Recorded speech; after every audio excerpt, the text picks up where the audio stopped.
Ask someone from out of state what they know about Kentucky and they'll probably tell you about the Cards, Cats, Derby, or chicken. But very few people know the story behind that chicken and Colonel Harlan Sanders, the man who made fast food chicken the multi-million-dollar business that it is today. You can spot his facial hair, white suit, and bow tie from miles away. Colonel Sanders is obviously an American icon. He's on buildings, arenas, buckets, and signs. Everywhere. Colonel Harlan Sanders. Hello there, how are you? Built an empire in the bluegrass, even though he was actually born in Henryville, Indiana. I was born here on this little 80-acre farm in southern Indiana in 1890. The taste and culture he developed, though, was undeniably Kentucky. Good quality, wholesome, southern-style food. And still thrives years after his death. No other fried chicken tastes like it. How you doing? Welcome to my KFC.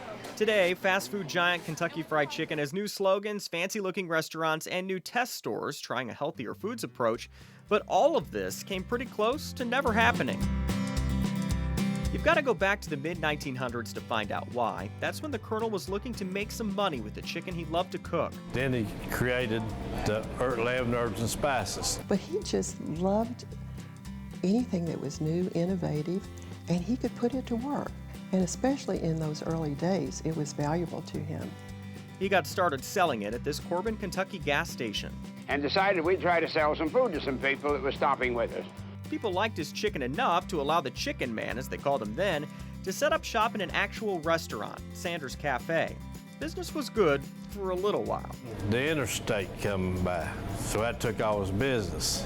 I-75 brought restaurants with it that set up shop right off the exit, and a lot of restaurant owners would have given up and quit in those days. And so I was practically wiped out. Not Sanders. He decided to take to the road himself in search of franchises. It wasn't long till he didn't have to worry about the birthplace of KFC because he had scores of other restaurants that made Kentucky Fried Chicken a household name. I'm Colonel Harlan Sanders, and I'd like to tell you a little bit about my Kentucky Fried Chicken. The Colonel was a celebrity on advertisements and TV. Kentucky Fried Chicken.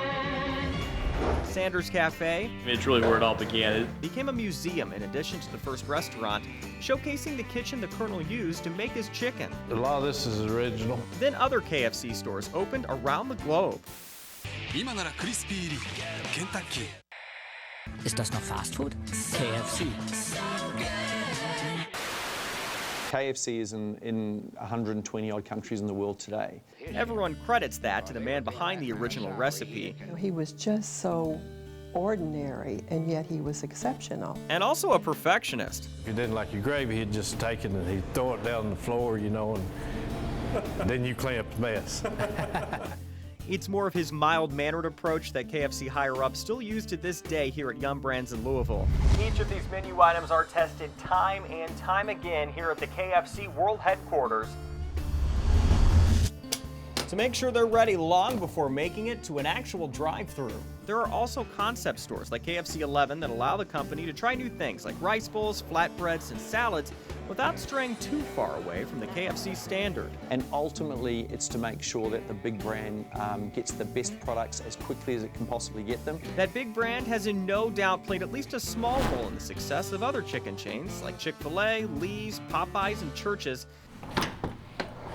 Places that in no doubt would love to know that secret recipe under surveillance and locked away. They'd probably also love to have the tradition that keeps people young and old hitting up restaurants for lunch and bringing home buckets of chicken for dinner. the kids in the area, it's good for them to be able to see that when something happens, they can potentially do whatever they want and become worldwide known if they do it right. And one thing's for sure, this guy did it right. Any butter, honey, or butter for the biscuit? No thanks. All right, enjoy. Thank you. KFC employs over 3,000 people here in the Commonwealth and, of course, thousands more worldwide. Chris Suter, WDRB News.